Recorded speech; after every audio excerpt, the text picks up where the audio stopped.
Welcome back to CineMunn Podcast. We're back with a brand new episode. We have Wiki back with us, and he is excited to talk about Star Wars and the Thor Ragnarok trailer. And we're going to try to do, probably not going to happen, but a quick review of Rogue One. It's probably not going to be quick in the sense that we're going to talk deep into it, probably. Hell yeah. Okay, first thing. So, this past weekend was the Star Wars Celebration number 40, I think it was down in Florida. And while there, they decided to drop, you figured it was coming, a trailer for Star Wars Episode 8, The Last Jedi. Episode 8 will be coming out this Christmas, I believe December 15th, and coinciding 2 years later after Episode 1, or Episode 7, and 1 year after Rogue One. I think now they're just going to shoot for December. But there's a lot of cool shit they showed in that trailer. And Wiki here, if you listen to any of our past shows about Star Wars, he's probably the biggest Star Wars fan in the house. In the sense that when the Force Awakens trailers came, my God, he lit up like a Christmas tree. He was really excited. I mean, I got excited too, but not quite near to the level as he was. I think it may be just a little more for him. For me, any Star Wars film that's resembling Empire Strikes Back, I get excited for. Rogue One did that for me, but I think Last Jedi will be that way too. So kind of the first things I kind of went into is this film, unlike the others, will jump immediately into the story as far as like picking up right where the last film left off. It might be like a couple months of time have gone by, potentially, but that's about it. Whereas with the other films, you like a year or two between stuff going on. This one is like picking right up with Rey training with Luke on the island. And first off, do you think he's actually wanting to train her, or do you think she kind of pushed him to do it? I think there's a sense of he wants to, but he's hesitant too because of what happened with his nephew, and the Knights of Ren destroying his last order that he created, you know. Yeah, it does look like that. So like the first scene is Rey's like outside of a cave, and she's panting like heavily, and then Luke's in the back saying, just breathe, so that cave kind of reminds me, like in the trailer wise, when Luke's doing his training, he has to face his dark side, and he goes into that cave, and then he sees Darth Vader, and then the mask comes off, and then or helmet, and it's him. Yeah, so maybe this is something that he makes her do, but I feel like he made it more dark, if that's her reaction, to it, and then it's, I don't know, it might just be well placed like audio, and it's just him like trying to reassure her, oh yeah, just breathe.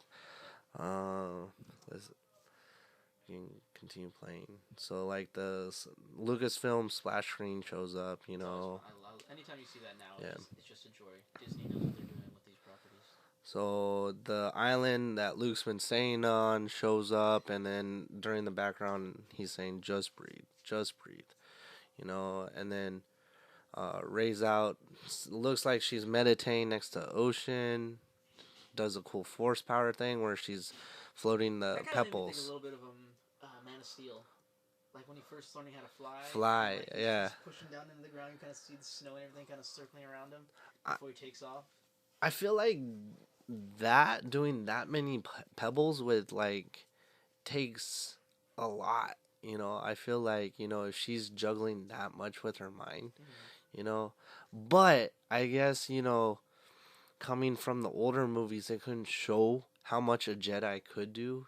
I kind of got it with the games too, because I played Jedi Outcast and stuff, and yeah, Force Unleashed, and they just go crazy, And you see it in Rogue One with that last cutscene with Darth Vader, and you're just like, oh my God. Like, could you imagine if they, like, somehow, like, redid Star Wars? Or maybe, like, Star Wars didn't exist, but it started now, How crazy do you think that would look? I think it would be... the differences would be night and day. As far as like what we know of Star Wars, like even like going from watching like when we had them when we were kids on VHS to watching them on DVD or Blu-ray now. I mean, the quality of it is gone up, but I mean even like the tweaks that they made to it that people didn't mind, like some of the lighting effects they upgraded, some of the sound effects they upgraded, really show a difference. I think for that, and I think if they made the original Star Wars trilogy now as a modern film, I think we would probably it'd probably be a darker story. I think overall than it already is. Yeah. I mean, obviously the first one was a fairly lighthearted, kind of very fantasy story set in a sci-fi arena. But I think as they progress and go darker, I think it'd be much darker than it is right now. I think with the way that modern filmmaking is, with the way they tell stories, they try to make them very human, very personal, very deep. You know, a lot of layers. I think that would really penetrate Star Wars if they made that now. So, like, the next scene is, I'm assuming, Leia in front of the... Yeah, I think that is her, and Carrie Fisher did finish her work on this film. Yeah. She's all done. I think the ADR and everything was all done for this before she passed away in December. And there was actually talk this last week about from her brother Todd about them including her in episode 9. I don't know whether they actually are or not. I think if they do, it's going to be like outtake footage and stock footage that they've had of her from different takes, from scenes. They might reinterpret it, re-edit it, and put it into episode 9. But I don't think they're going to do the whole aging thing they did like they did in Rogue One. I think.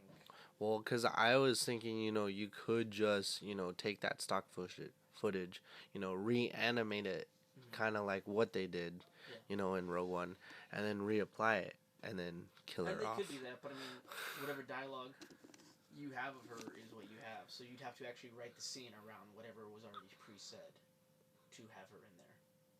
Unless you simply did her, not to diminish the performance or anything, but just as like a background character, or as simply a presence in the room. I mean, that's the only real way you can use what is left of her. That's true. You could, I don't know, there is technology out there, though, that you could simulate her voice. Oh, I'm sure. Pretty easily. I'm sure there is. You know, and you could get that dialogue. And we've seen those concerts where they brought back like Michael Jackson and Tupac. Oh, yeah. 3D hologram, basically, that moves and interacts. Yeah. So, yeah, I mean, yeah, that is a possibility. Obviously, with film, you have a little more time and tech behind it to perfect that for a film reel or film audience. No, like, then in episode 9, it would clearly be them killing off Princess Leia. Probably. Yeah. I think it's going to be a trend with this new trilogy, just killing off the old guard, each one film at a time. Killing off Han Solo. We're going to kill Luke Skywalker. They're going to Game of Thrones it. Yeah. Game of Thrones lost. Anyone can die at any time now. That would suck. Alright. So after that, what else? Broken Darth Vader mask. Is that a broken Darth Vader mask, or is that Kylo Ren's mask? I was never quite sure. I kept hearing a back and forth. I think it's Darth Vader's mask, but No, it looks like it's Kylo Ren's mask. It's because he has Darth Vader's mask. Yeah. Crushed up. Yeah. All ashen. Yeah. Do you think maybe now he feels he doesn't need the mask since he is now quote unquote deformed because Rey bitch slapped him with the lightsaber across the face? Typically the mask is for Sith, like if you go with Sith Lord, like their Sith are all about enhancing power, right? So like anything that they can enhance their power, they're going to use it. Like augmentations to their body, you know, like especially from Star Wars, like what was that MMO that I played a lot? Like Force Unleashed? No, it was the other one. But like they did a lot of lore for Star Wars and stuff like that. Knights of the Old Republic. No. Was it?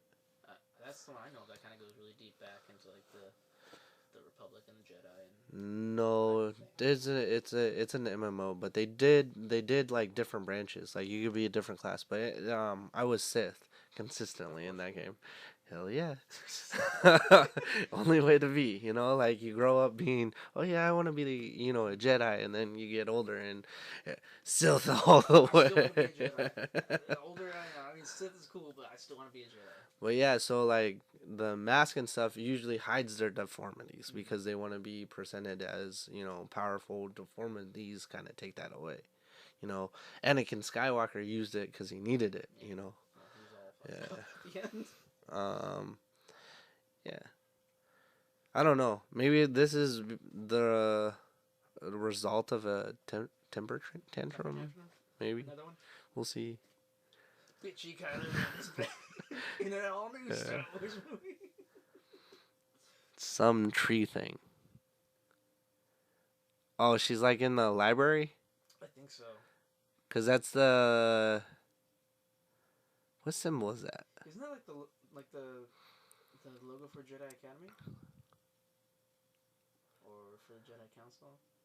It looks very similar to the one like you see at Disneyland for like Jedi Academy training. Oh. That's what it looks like. Yeah. And I'm wondering, I'm actually wondering if that is part of the Journal of the Wills, because the original title for Star Wars was like I think the Star Wars Journal of the Wills, which were referred to in Rogue One as what Chirrut, Emoy, and Baze Malbus were guardians of.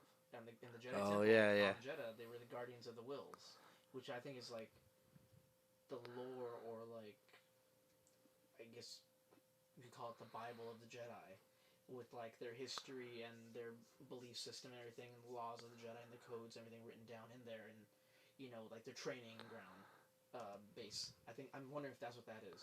And like they talk about the light side and the dark side, but I think that logo is what, it's gray. It's like blue and gray. It's gold and blue. Is it gold and blue? Yeah, so it's got that, kind of like with Luke Skywalker with the lightsaber with his hand straight up, and then it's got the blue wings and the faded gold circle around it. So yeah, you're probably right about that. Being the Jedi Academy symbol, most likely it is. So the next scene is she's doing her lightsaber training.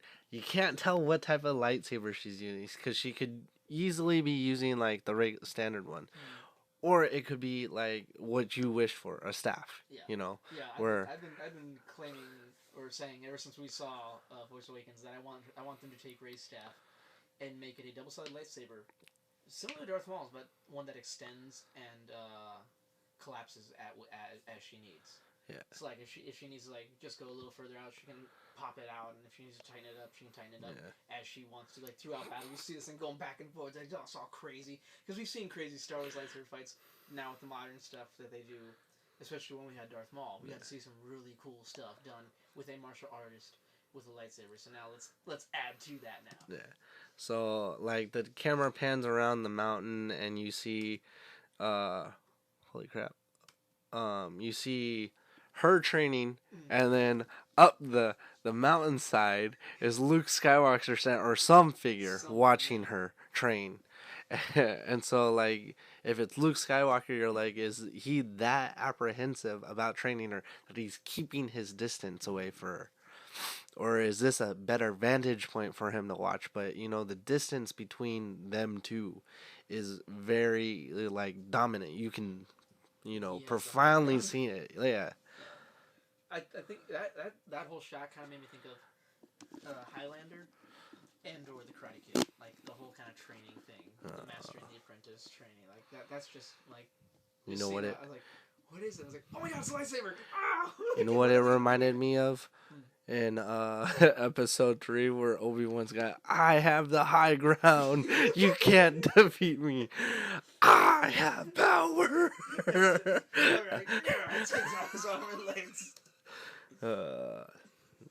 Pod racing. No, don't ruin that. Don't ruin this. But seriously, there's like some jacked up vehicles. Yeah. There's like all like red dirt coming out of them. Yeah, I think no. I think they have. So it looks like a pod racer, but it isn't. Like it's all connected. It's a ship, and there's multiple of them. And in the distance, it looks like there's AT-ATs. Yeah. Oh, so there are walkers. Yeah. Something about there's walkers in here. Yeah. So they're heading towards there. So, but it looks like these ships have this like stick that goes into the ground, and it's the ground that they're dragging along that's red. Okay. Wow.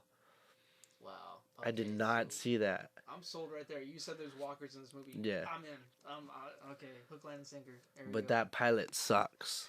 He like went down, crashed, and went back up. So.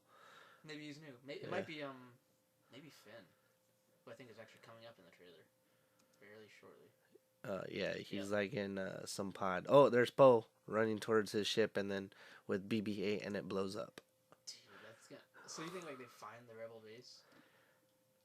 That would suck. That'd be kind of cool though.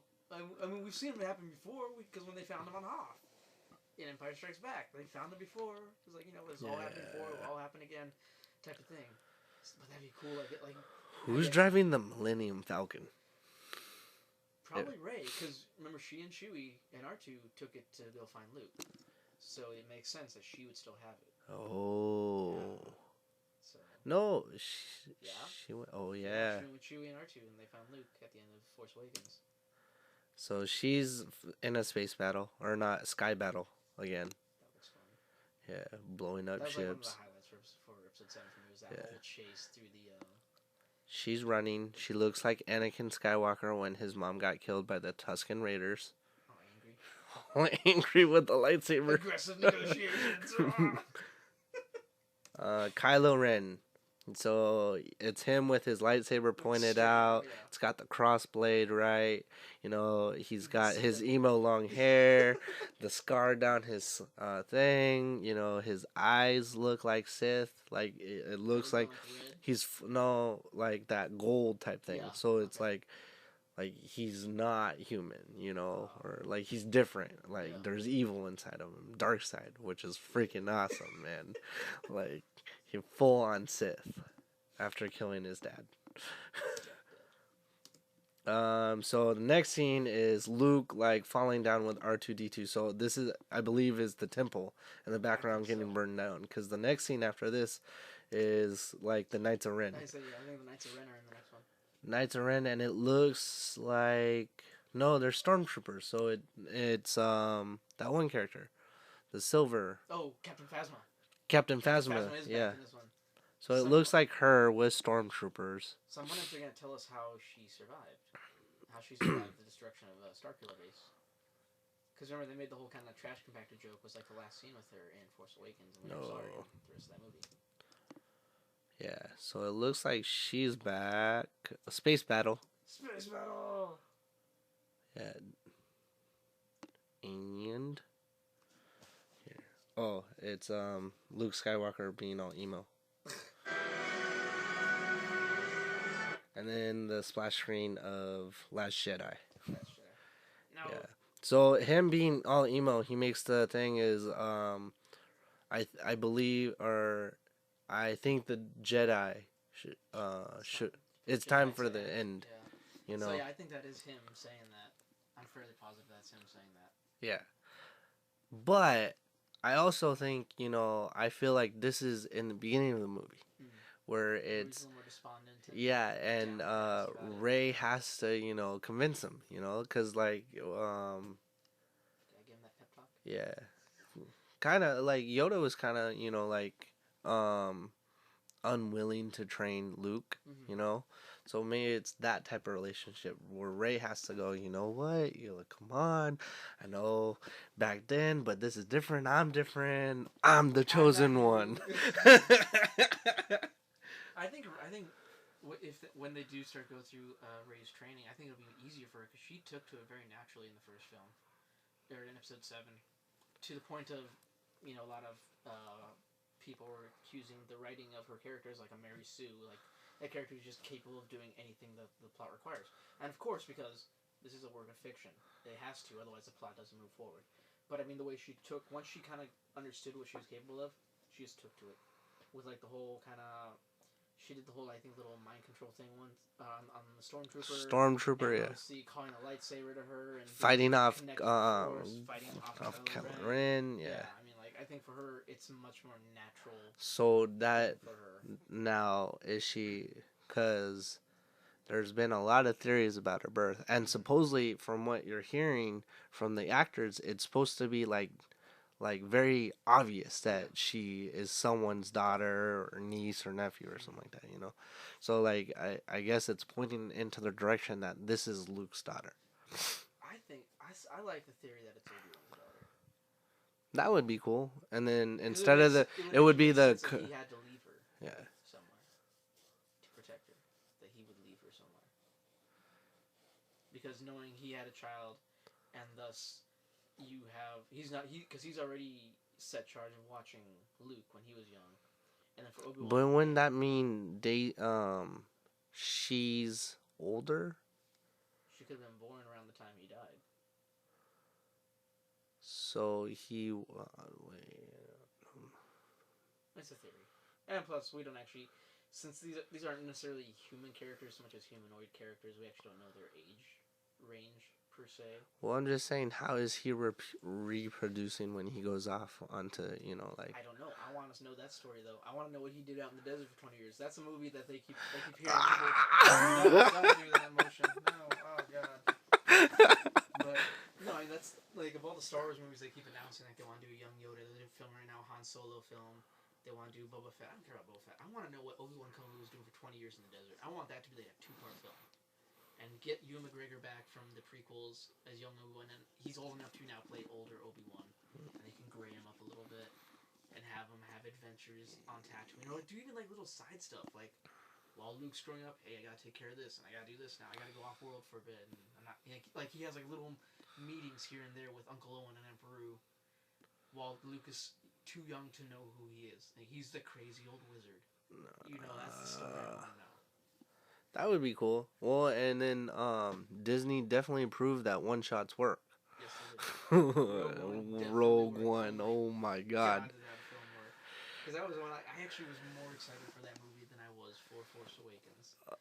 When we saw those trailers. I think, again, going back to the fact that it looked like a little more heavier of a film. Like, this is not going to end well for anyone. Well, because you know all the stories. Mm-hmm. You know all, like, the stories, watching Star Wars, you know all about it. You know someone got plans, but now how did they do it? Like, why, what's the group? Like, what's the motivation? Yeah. What's the cost? Yeah. And I love that there are, it was a different film in editing, and then when they went back and did reshoots, they changed up the ending. So all those first trailers we saw, like, none of that exists. Like, that whole first trailer that we got excited for, none of that was in the film. I don't even remember the first trailer. Yeah, you have to go back and watch it, and like you'll be like, yeah. And then you watch that, and then you go watch Rogue One, and you'll be like, none of this is in that movie. Yeah. Not a piece of it. No dialogue. Like, almost none of the dialogue, none of the takes, none of the shots are in that film. And you're like, what the hell happened? Yeah. But it made sense. So basically, Rogue One follows this girl who's the daughter of the creator of the Death Star. Architect of the Death Star. Yeah. And so she gets recruited by the rebels. Or actually, she was in jail. She was in jail. They broke her out, and then they're recruiting her because they want to find out where her dad is. And then it like breaks off from the main storyline because she has to go find her dad's friend that saved her. Saved her and yeah. Her a little bit. And then ditched her when. Ditched her when he didn't necessarily ditch her. It was more for protection. I mean, he straight up says people were starting to suspect. Yeah. And so he ditched her, and then they use her to try to use him to find her father. Yeah. And then during this time, the back plot is the rebels have given the order to the pilot. No, not the pilot. It's their spy to assassinate her father. Well, whatever it takes, assassinate him. And then he's partnered up with this Imperial droid that they reprogram. But he's got quirks, he says whatever he wants, he's very sarcastic, he has no filter, he'll tell you your odds are you're basically going to die, or I'm going to leave you. Yeah. That's basically the whole thing.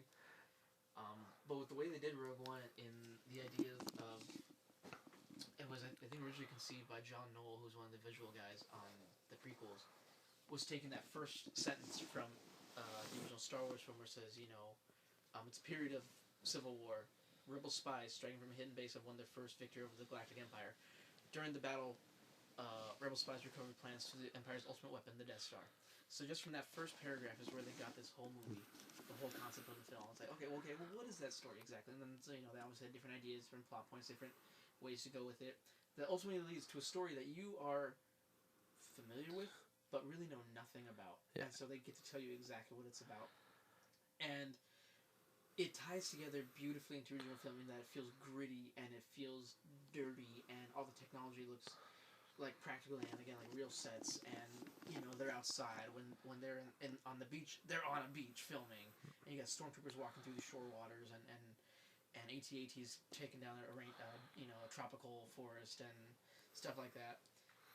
But it also has that whole war film feel. I think that's one reason I really liked it. Is it goes from a spy kind of thrill, a little bit of a spy thriller, to a war movie. Like the last half hour. Yeah. It's just really cool. Yeah, and so it basically you follow this group. They pick up more, companions, and it's basically these two guys that protect the Jedi's will of the souls and their crystals for their lightsabers. You know.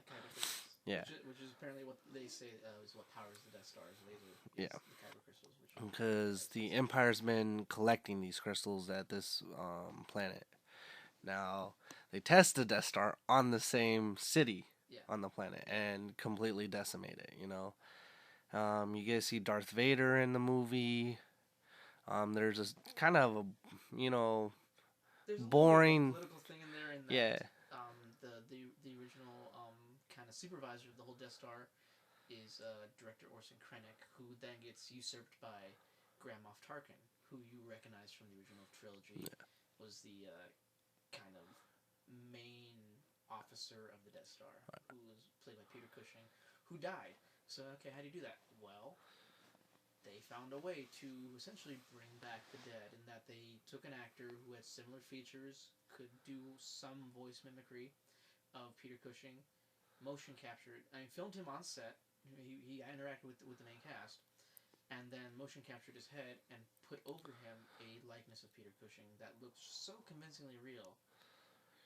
It threw some people. I mean, obviously, if you're familiar with modern filmmaking, you're like, oh, okay, well, that can't be right. But some people, like my dad, was a little thrown, like, I thought he was dead. I'm pretty sure that guy was dead, which was really cool to see, and then it gets into the rebels basically give up, They give up, they're disbanding, they're like, screw this, it's not worth it, and, and so the girl starts packing up because she's going to get the plans, this is what being a rebel's about, and then all the spies, all the people that did the dirty work for the rebels go up, we're going to support you because basically we did all this dirty work for the rebels and they're just giving up. And so all that stuff, all the, killing I did or, spying I did, stealing means nothing,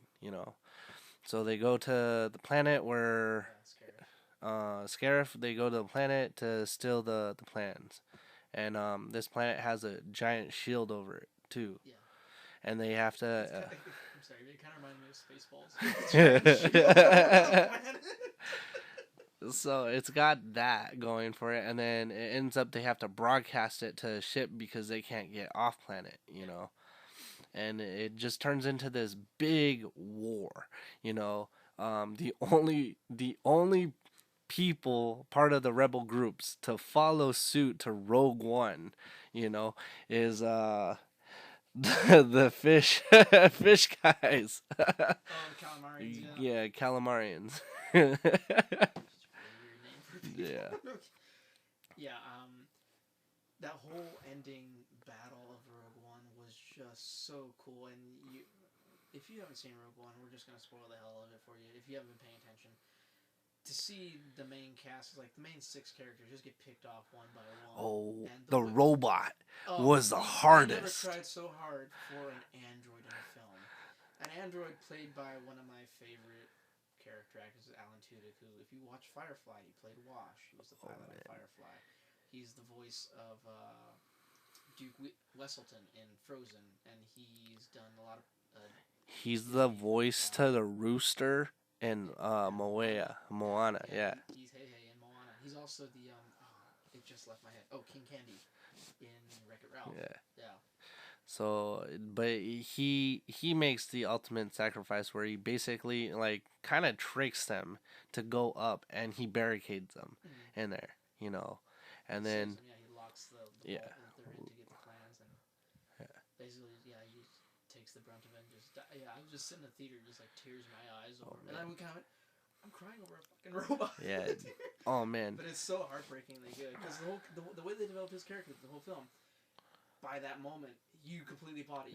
You love this character and you don't want him to die. I mean, he's talking the whole time about the film, like, you know, he's the one who basically could survive the whole incursion. Yeah. And he's the first one to go.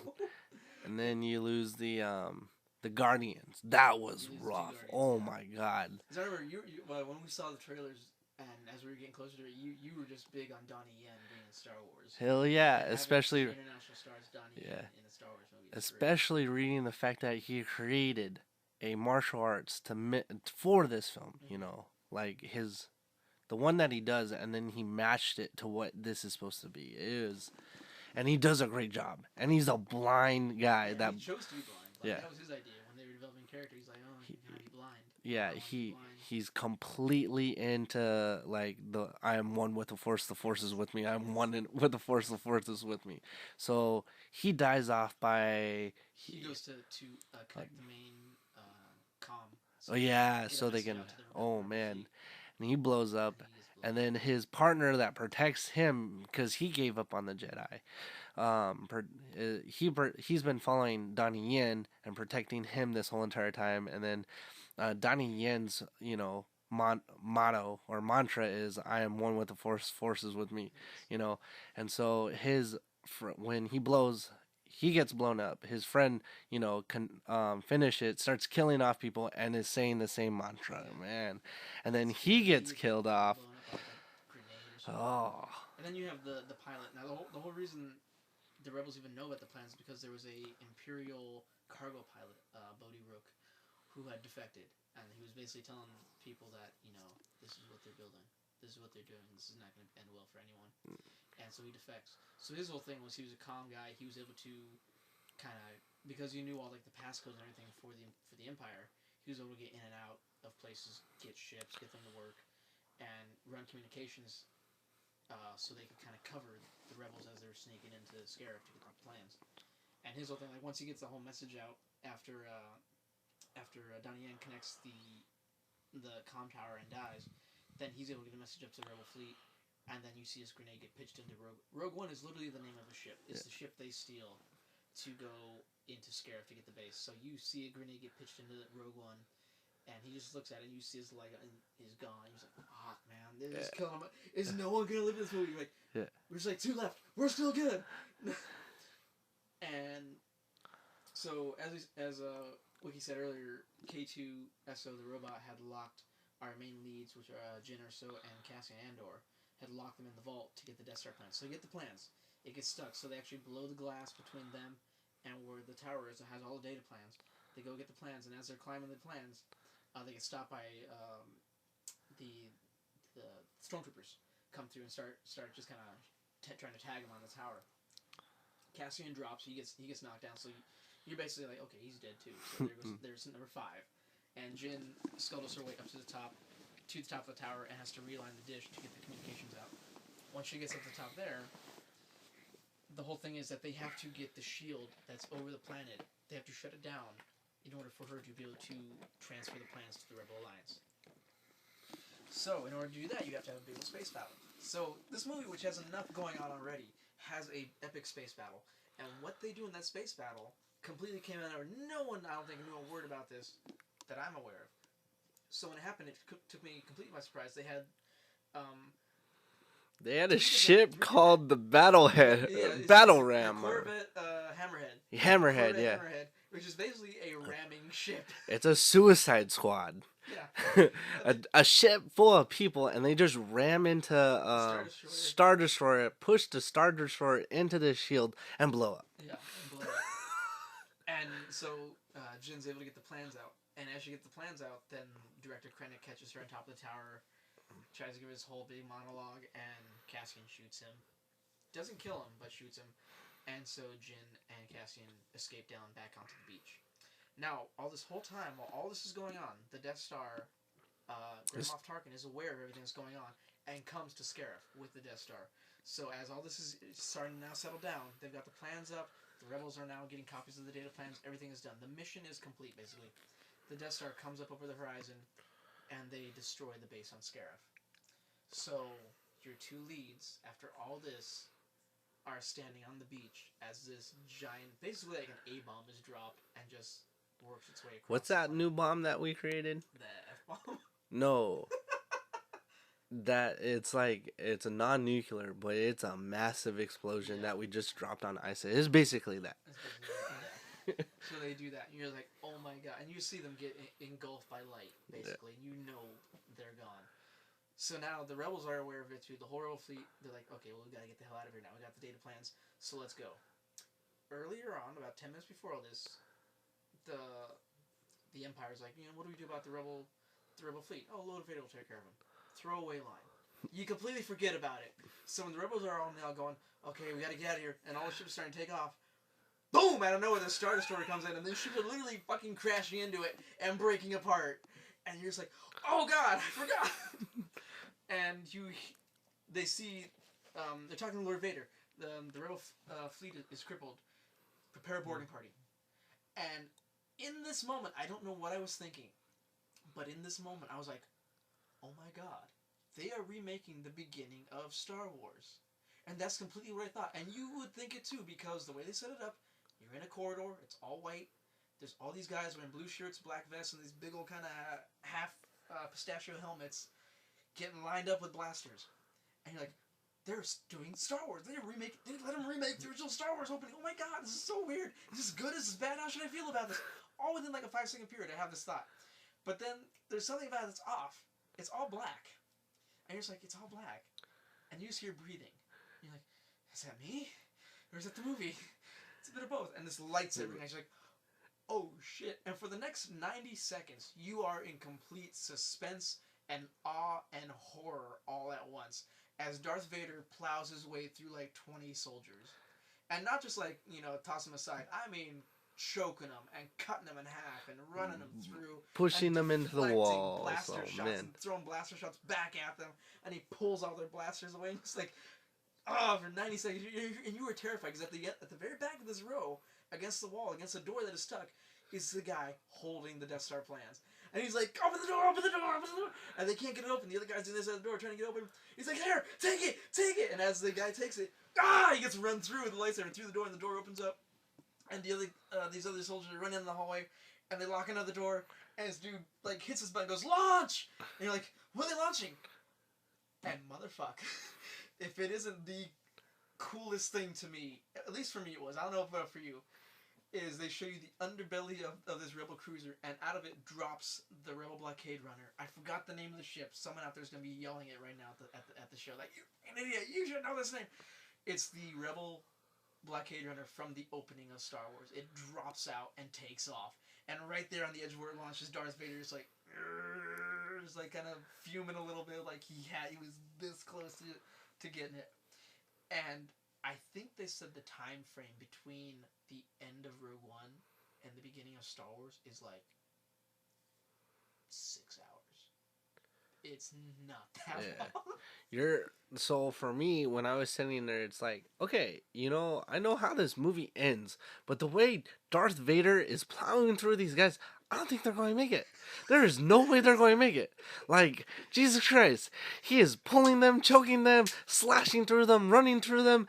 They can't get a stupid door open. Like, these idiots aren't going to freaking make it. And they just make it barely, you know. It was smart, because you know it has to get through. Otherwise, everything else we know beforehand is moot. Is a moot point. It has to get through, but the way they did it, you bought it. You're like, they're not going to make it. We're screwed. We're all screwed. Everyone in the theater is screwed. They fucked us! They lied. Why would you do this to me? Damn you, Disney. And it was almost poetic and beautifully done in the fact that the last thing they show you is, okay, the ship drops out and it takes off. And so you go into the Rebel Blockade Runner down the hallway that you've seen a million times before. However many times you watch Star Wars, you've seen this hallway a million times before. And here comes Captain Antilles, and he's saying, you know, prepare the escape pods, just in case. And he opens like the main cockpit, and Your Highness, received a disc from the rebellion. What is it?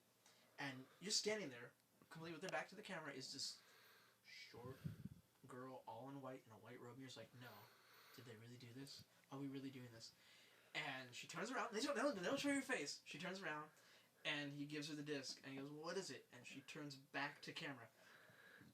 And good Lord, if it is not Carrie Fisher at 19 years old all over again. And she simply has one line. She says, "Hope." And that's the end of the movie. But again, as they did with Grand Moff Tarkin, they de-aged Carrie Fisher. They had an actress around her same measurements at that time. Did the full motion capture on the face, put her in full costume, original costume, not the original costume, but original looking costume, hair and everything. Had her on set, and then they did the whole paint over of a younger Carrie Fisher. Matched the voice, matched the facial movement, the whole reconstruction, and it was beautifully done. And it's the ending I never knew I wanted, but I don't know how it could end any other way. It was so good. And just by the end of that movie, I literally could not breathe after those last 3 minutes of that film. It was so much to take in all at once. Man, I'm just saying, like, you know, like when movies are boring, you go up and you're like, oh, this is important. I'm going to go take a pee or whatever. You know, I got to go. I can't hold it no more. Yeah, that movie deserved it, though. You know, I did it in this one, too. At Rogue One, I got up when they were doing that whole entire Darth Vader squabble thing. Yeah. Like, got up, went to the bathroom, came back real fast. And I was like, did I miss anything? Really Nope, didn't miss much. No. Okay, cool. That's probably the only time really in the whole film you can do that. Holy crap, man. Like, if you're that guy and you come back and it's Darth Vader saying you missed a lot, you'd be kicking yourself, you know, that first night. Like, what the hell? You know, like. That was a good thing. Yeah, I really, especially now with all these stories, if every other one-shot Star Wars movie they do is as good as Rogue One or better, they're in business. I mean, Disney has nothing to worry about, obviously. They are so smart in buying Lucasfilm, in letting them do what they want with Star Wars, in that they are, you know, kind of the guardrails on a bowling alley. They'll let the ball roll where it will, but they're still the guardrail. They're not going to let them fail. But they're going to guide it to the right place. Yeah. And doing that is so good. Yeah. I'm honestly, it got me a little more excited now for the Han Solo one. Because the Han Solo one's being done by the two guys who did the Lego Movie and 21 Jump Street, Lord and Miller. Ooh. Yeah. And 21 Jump Street was a surprise. And so was the Lego Movie for that matter. So, you got those two guys helming a Star Wars movie. I think it's going to be funny as hell. I think it's going to be really cool. I think it's going to surprise a lot of people. That's my hope for the Han Solo We'll film. see. That's my hope for that one. And speaking of upcoming movies, the last trailer we watched tonight was the Thor Ragnarok trailer, which Wiki and I are going to have to do a commentary for all 3 Thor movies, or a few Avengers films as well, because he knows a little more about Thor than I do. You've been reading Thor longer than I have. Yeah. And I just know his, because I'm really big into mythology, too, so I follow... I read a lot about Greek mythology, Roman mythology, which are like almost one and the same, you know, Norse mythology, Egyptian mythology, stuff like that. You know, Japanese folklore, stuff like, you know, just that it's really interesting, you know, like just so like, you know, Thor in Norse mythology, god of thunder, blah blah blah, you know, but he has, you know, two rams that carry him on a chariot, and they have like 6 legs each or whatever, you know. His wife is like half titan or whatever, half giant, and they're supposed to be enemies against giants.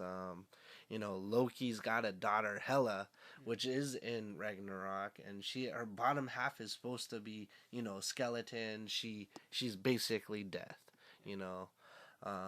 So like I know the Norse mythology on this. I also know the comic book. Yeah. Now the comic book's freaking awesome. You know, you take this Norse god, you know. So first movie, or let's say first like comic, Thor, like super arrogant, you know. Honestly, he's supposed to be sent to Earth as a punishment, which he was in the first movie, but he's bonding with a human. It's supposed to teach him empathy and how to be like humble, you know, and all that. And so his alter ego is Donald Blake. He's a doctor who's crippled. Yeah. Yeah, he's crippled.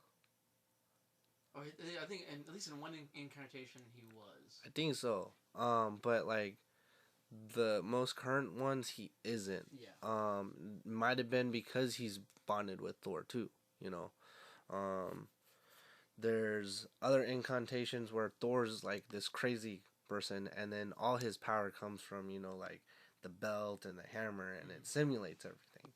Um, but the one that I follow, the one that I like a lot, is he's bonded with Donald Blake. Donald Blake's a doctor, and so they have this.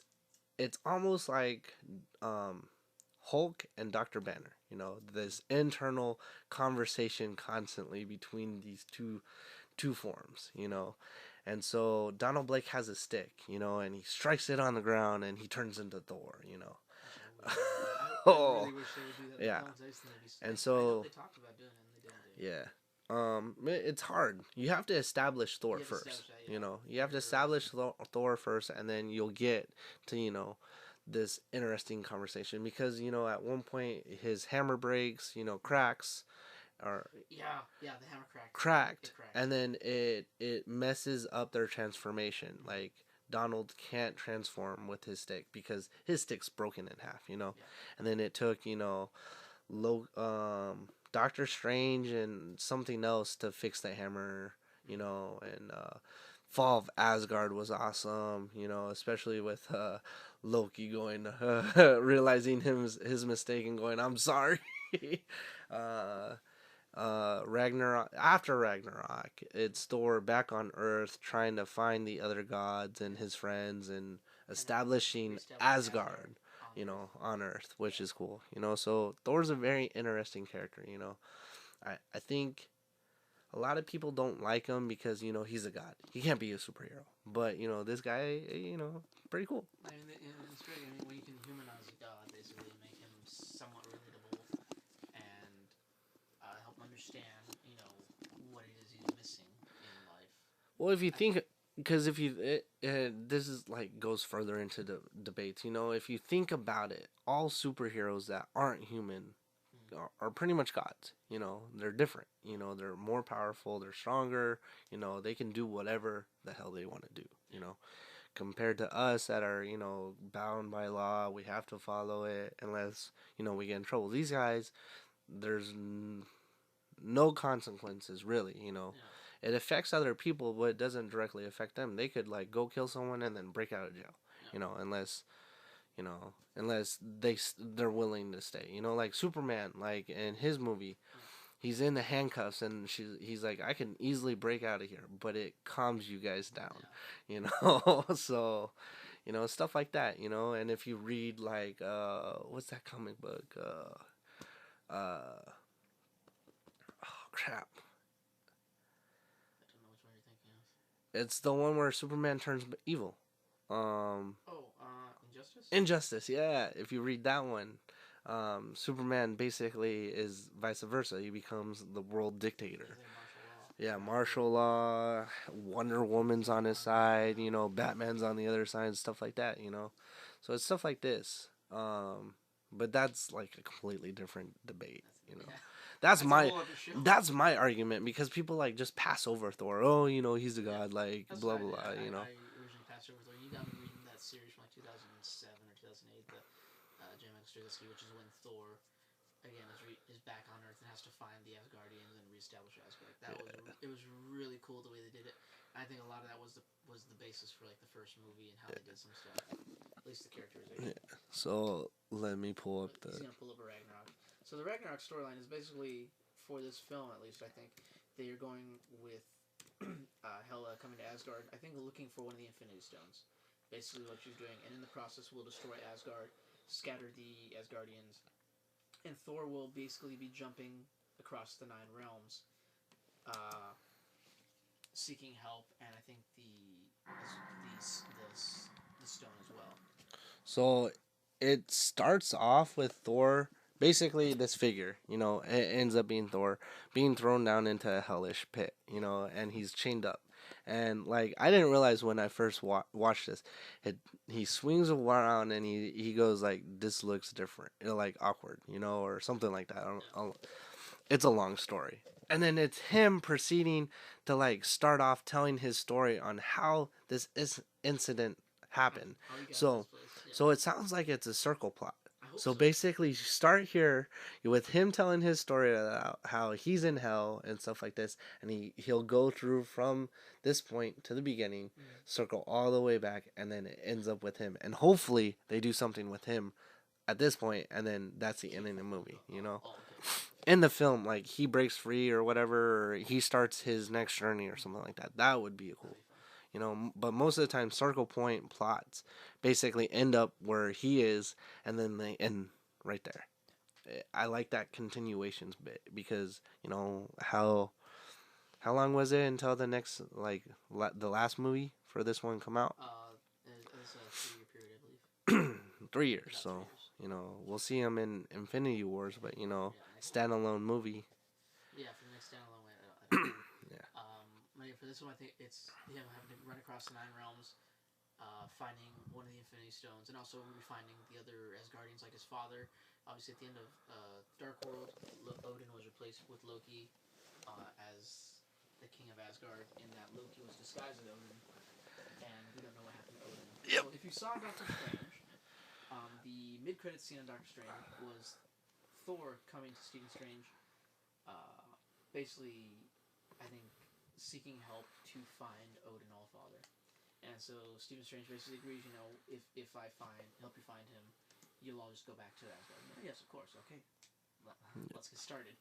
And that was the last time we saw Thor on film. Yeah. And so now with Ragnarok, we're hopefully getting the journey of all this happening. Yeah. So next scene is him throwing his hammer, and this chick, you know, catches it and breaks it, shatters it. Not only but it's in pieces. Yeah, like little pieces, like dirt in the road. Oh man. Pebbles. Yeah. And so she's in her horn costume, like the one that kind of like Loki has. Yeah. It reminds me of Loki. Overly dramatic helmet. Yeah. Yeah, Asgard. She walks up to Asgard. All the Asgardians, not like their yeah, the army. And she is time for Asgard to fall, you know. Asgard falls, you know, Thor's thrown to another world, gets captured, and then enters the Grandmaster. We also need Valkyrie in there too, which they really don't call her that, at least in the trailer, but going off the cast list, Tessa Thompson is there playing Valkyrie, so I don't know exactly what her role is in this. I don't know if they're going to be kind of like if they're going to have her kind of like the Amazons are in DC, where it's like, you know, a world of women. I don't know if they're going to go that route with it, but because in the comics she's like his apprentice type thing, right? Or like she's training him. She's doing other things under him as well, but. Well, okay, so Ultimate's universe, Valkyrie is basically his underage lover. Okay. You know, and she's what is she? She's a teenager. She's like depressed and stuff, and like I don't know how she gets her powers. Like I really don't follow. Ultimates is weird, you know. Ultimates is done too, so we could go back and just check the whole line again. Yeah. Stop with Ultimates, I think. I think they killed everyone off during that lifespan. Yeah. But yeah, Valkyrie is basically his lover, you know. And he trains her and shows her how to be, you know, Asgardian and stuff like that. Like mythology wise, Valkyries are the ones that go to the battlefield and like take the souls of, you know, the most valiant, you know, and then bring them back to Asgard, to, you know, hang out with the gods. Basically what they are. In other lines of the comic book, they're world full of women that hate men, especially what's his name, the blonde one in Warriors 3. Fandral. Hate Fandral. He's a womanizer, and it seems like he's bedded every single Valkyrie. They're flying, a bunch of people dying, floating. So Grandmaster, pretty cool. She delivers him. It seems like she delivers him to Grandmaster.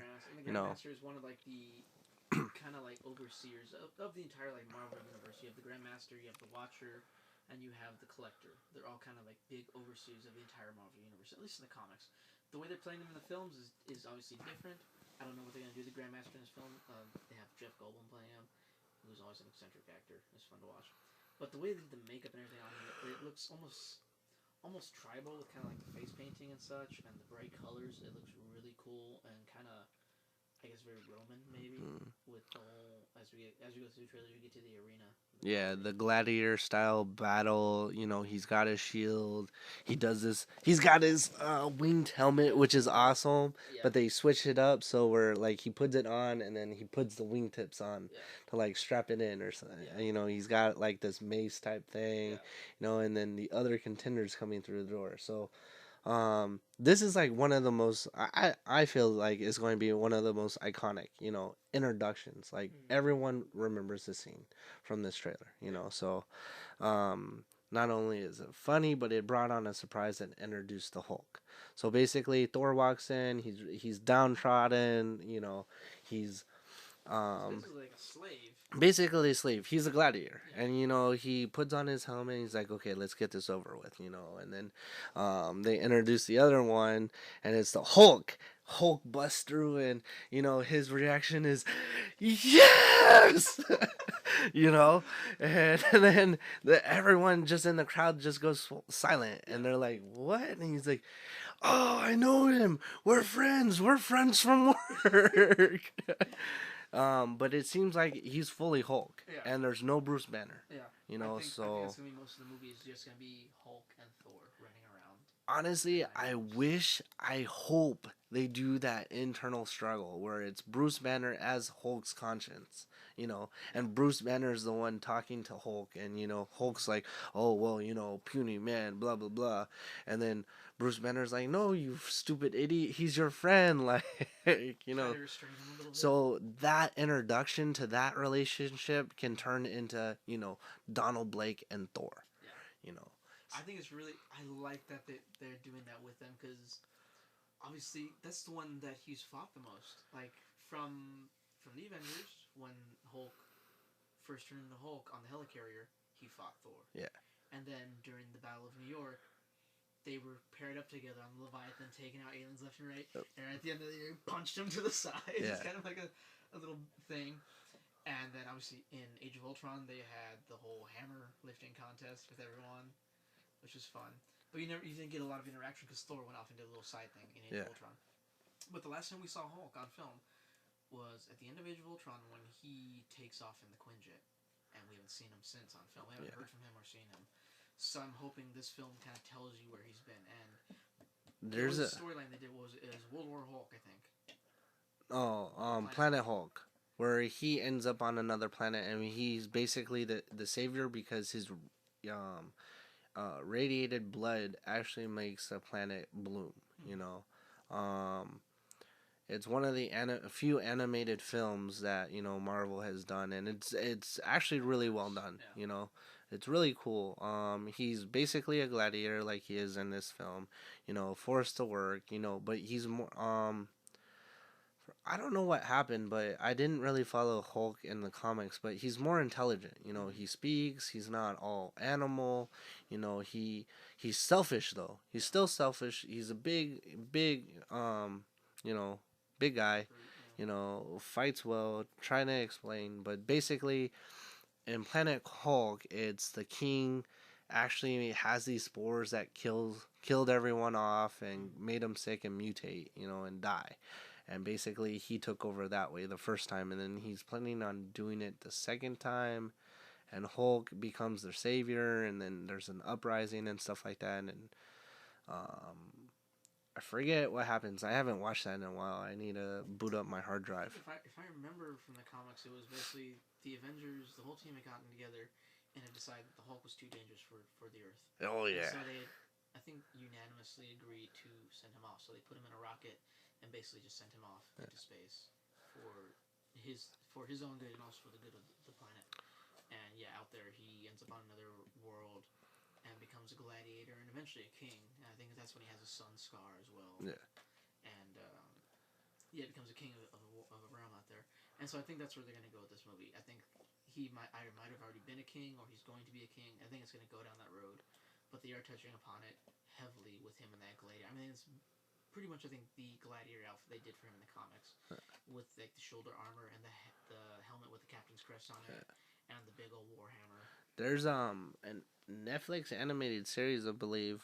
Maybe it's not Netflix, but they did it with the Avengers, and basically they explained that Hulk can travel between the 9 realms somehow, and he's very well known in Asgard. So like he goes up there and gets because in this series he collects the glass figurines, and the Asgardian that makes it is in Asgard, so he travels up to Asgard and gets it. I don't know how he does it, but he can travel between the 9 realms.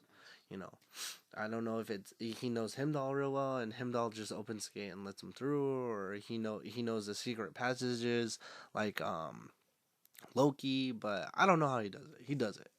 I know, yeah, and Heimdall's in this trailer really quick. He's got like 1 or 2 scenes in this trailer, very quick. And again, I was at the comic book store the other day, and we were all talking about this trailer. And one of the guys had pitched a theory, which I brought to you and Metropolis the other day, which was, is Heimdall one of the holders of an Infinity Stone? Because if he is, it would have to be the Soul Stone, because he always talks about seeing all the souls across the universe. And his eyes are gold, and one of the stones that is still missing from the Infinity Gauntlet is yellow or gold stone. And so I'm wondering if he will be that character, or if he would be that MacGuffin of the film, where he's really the main target of it because he has one of the Infinity Gems.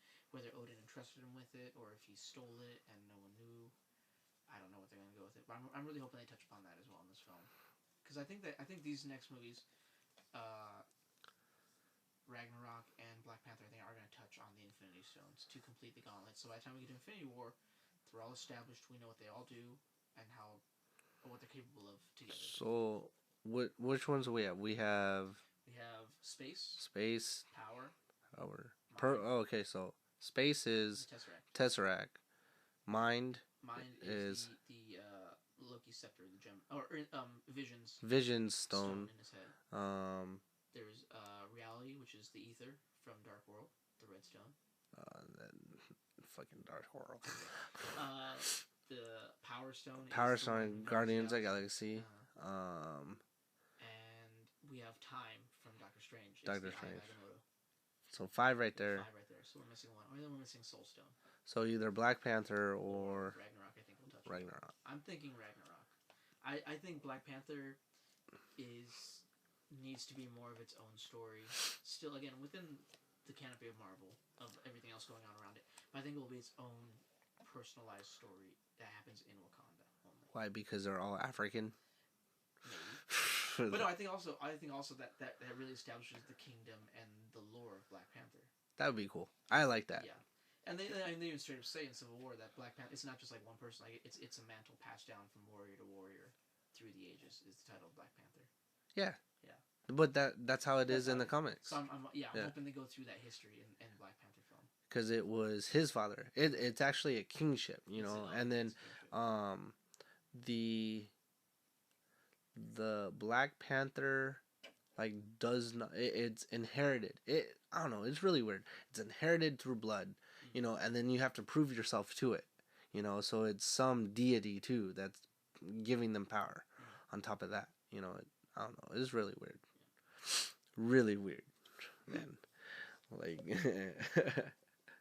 But it is a mantle. Like his dad got killed during killed by Claw, Ulysses Claw, I think. There's one was Ulysses Claw. Ultimates was Shatari. Killed him. In films, they did it as a bombing at the UN. Yeah. So each one has their own different way of doing it, but apparently it's all the same story, or not the same story. It's the same. So I wonder if his dad gave it up. Maybe. In the film, gave it up because he decided, warrior's not the way to go. It's political. It's discussions, and then his son still has the instilled old ways in him, which would be like kind of backwards, you know, if you think about it, because it's the older generation that has the, you know, the old morals and values, while the younger generation is like, you know, different, you know, like we think differently. Yeah. Could be. That could be it. I don't know. We'll have to wait and see. Yeah. Well, that's our show for tonight, kids. Guardians of the Galaxy. We have Guardians of the Galaxy coming out in May, so we'll definitely be doing a show on that. Yeah. I can't wait. And as more trailers and such drop, we're going to be trying to getting on more frequently, talking about more stuff, because summer's coming. We have Wonder Woman coming. We have Guardians of the Galaxy coming. We have Spider-Man Homecoming coming. Coming. That sounds wrong. Yeah. Okay. So that's our show. Thank you for listening. If you do like our videos, please like and subscribe to our page. We are here on YouTube, as well as Facebook, CineMunn, CineMunn. Also on Instagram. If there's anything you don't like, please let us know in the comments. Anything you do like, let us know in the comments. And I'm going to try to get these guys back on here more often so we can all have a lot. Because, again, the dynamic of all of us talking is so fun. I still go back and listen to older shows. It's like, God, that was a fun night. Mainly the night we all tried moonshine. That was a great discussion. Oh. That was a great discussion. This has been another CineMunn podcast.